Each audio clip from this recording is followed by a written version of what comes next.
A glance at the front page of the Cork newspaper, the Southern Reporter, in April 1868 reveals an advertisement that would have been impossible to miss.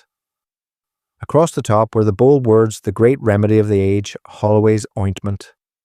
It promised hope for almost every illness known to Victorian medicine. To a modern reader, the claims seem almost unbelievable, yet millions of people bought the little pots, and they helped create one of the greatest business fortunes of the 19th century. The man behind the ointment was Thomas Holloway, an English businessman who had no medical training. Instead, he had a remarkable gift for selling products. He launched Holloway's Ointment alongside Holloway's pills during the 1830s. Before long, his advertisements appeared in newspapers across Britain, Ireland, Europe, North America, Australia, India, and many other parts of the British Empire. It is hard to overstate just how heavily the products were advertised. Newspapers often carried full-page or front-page advertisements devoted to Holloway's remedies. Large posters appeared in towns and cities.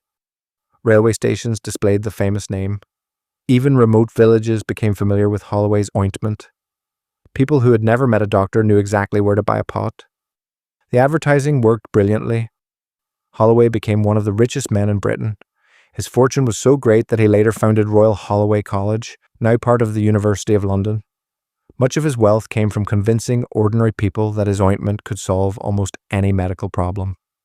The advertisement in the Southern Reporter is a perfect example. It claimed that ointment could cure cancers, ulcers, abscesses, tumors, wounds, piles, rheumatism, gout, sore throats, bronchitis, diphtheria, skin diseases, and dozens of other complaints. It even suggested that rubbing the ointment into the skin would allow it to reach diseases deep inside the body. The advertisement also made a direct appeal to soldiers and sailors. It declared that the ointment should be found in the chest of nearly every sailor, soldier, and emigrant. It recommended rubbing the ointment over the chest, throat, and neck to treat coughs, sore throats, bronchitis, asthma, and other chest complaints. The advertisement claimed the ointment would quickly pass through the skin, reduce inflammation, and bring rapid relief. Today, these claims sound extraordinary.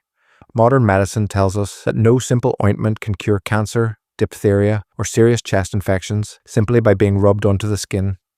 Even in the 19th century, many doctors doubted such promises, yet strict rules on medical advertising did not exist, and companies were largely free to make claims that would be illegal today. That does not mean the ointment was completely useless. The exact recipe was kept secret, but historians believe it contained a mixture of beeswax, fats, resin, turpentine, and herbal ingredients. Some of these substances have mild antiseptic qualities. They could help keep a wound clean, protect damaged skin, or soften dry and cracked hands. For small cuts and minor skin problems, the ointment may well have offered some benefit. It was simply nowhere near the miracle cure described in the advertisements. The price also deserves attention. A small pot cost 1 shilling and 1 halfpenny, while the largest size sold for 33 shillings.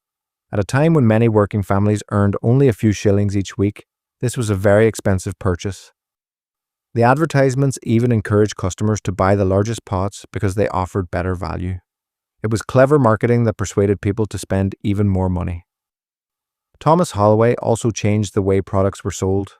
Instead of relying on word of mouth, he flooded newspapers with eye-catching advertisements. He bought the best positions on the page, including the front page, and repeated the same message week after week until his products became household names. He understood that people were more likely to trust something they saw again and again. Long before radio, television, or the internet, Holloway had built one of the world's first truly global consumer brands through the power of print.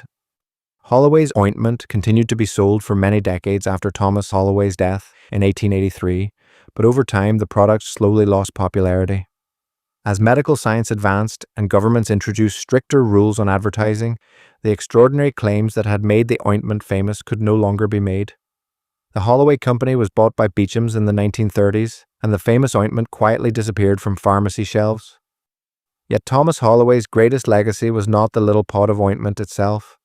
It was the way he transformed advertising, proving that a powerful brand and relentless promotion could build a worldwide business and a fortune that still lives on today through the Royal Holloway College in London.